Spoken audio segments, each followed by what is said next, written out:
Bonjour, nous nous retrouvons pour cette troisième conférence dans la série des valeurs concrètes de gouvernance publique. Nous allons aborder aujourd'hui deux valeurs. La première valeur, c'est la clémence contre la cruauté. Et la deuxième valeur, c'est l'honneur. Dans le cas de la première valeur, qu'est-ce que ça veut dire en fait? Quelle est la signification de la notion de cruauté dans la gouvernance publique?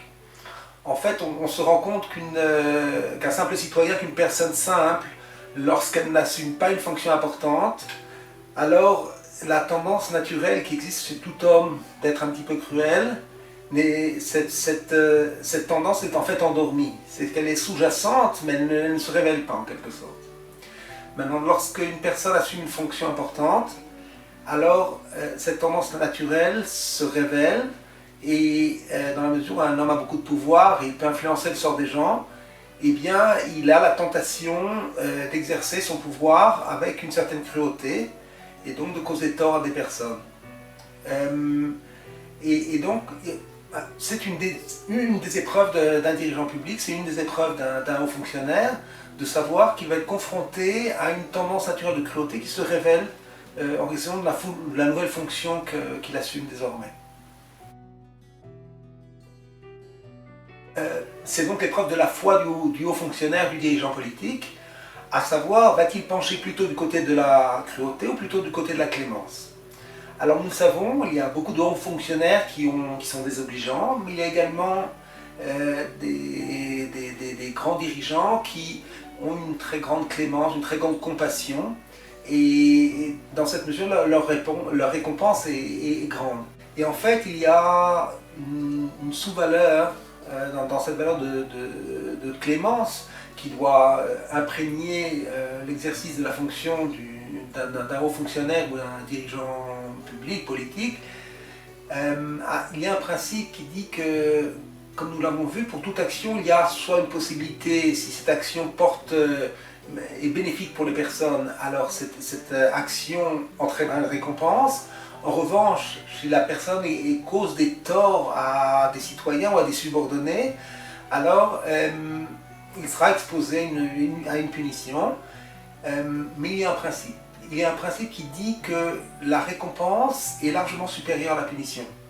C'est-à-dire que si quelqu'un fait le bien, et donc améliore le sort des gens, eh bien sa récompense peut être 10 fois, 20 fois ou 30 fois supérieure à la punition qu'il encourrait dans le cas où il n'aurait pas fait le bien.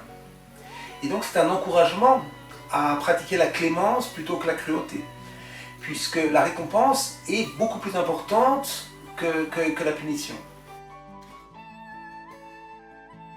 Il est marqué dans le livre 5 que dans le futur, le Créateur vengera en quelque sorte l'honneur blessé des chevaux qui ont été maltraités par les cavaliers.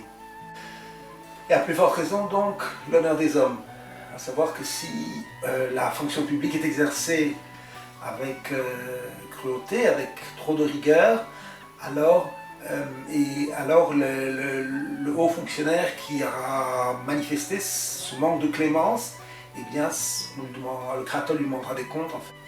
Un haut fonctionnaire doit, plus qu'un simple citoyen, prier pour pouvoir surmonter cette mauvaise tendance.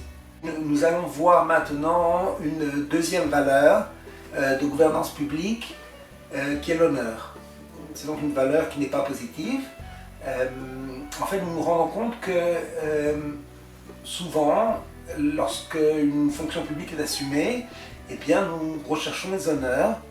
C'est-à-dire que la définition de l'honneur dans une vision plus véritable, plus authentique, et non pas d'être honoré par tout le monde, mais d'honorer chaque personne.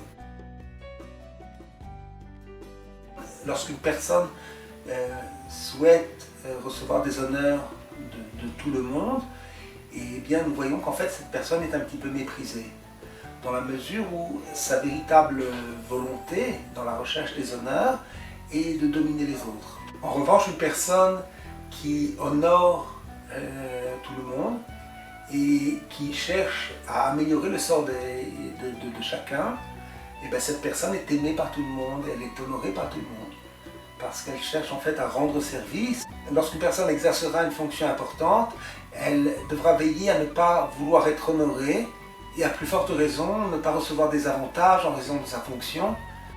C'est-à-dire que lorsque la personne s'enorgueillit, il lui arrivera par la suite des difficultés.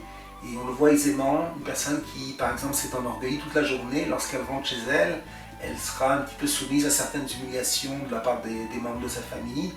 Et également, elle pourra, sur son lieu de travail, avoir des humiliations, soit de ses supérieurs, soit de ses subordonnés qui vont un petit peu se révolter contre lui. Et il y aura également d'autres difficultés provoquées par l'orgueil de cette personne. Donc nous avons vu aujourd'hui deux valeurs dans le cadre des valeurs concrètes de gouvernance publique. Ces valeurs qui nous aideraient donc à nous améliorer dans l'exercice de la gouvernance publique.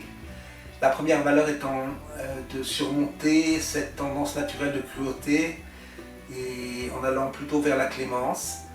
Et la deuxième valeur étant que l'exercice de la fonction publique ne signifie pas la recherche des honneurs, mais au contraire le fait d'améliorer le sort des citoyens et également d'honorer toute personne, c'est-à-dire de donner des honneurs et non pas d'en recevoir. Nous verrons donc dans une prochaine conférence d'autres valeurs concrètes de la fonction publique. En attendant, passez une bonne journée, une bonne semaine, à bientôt.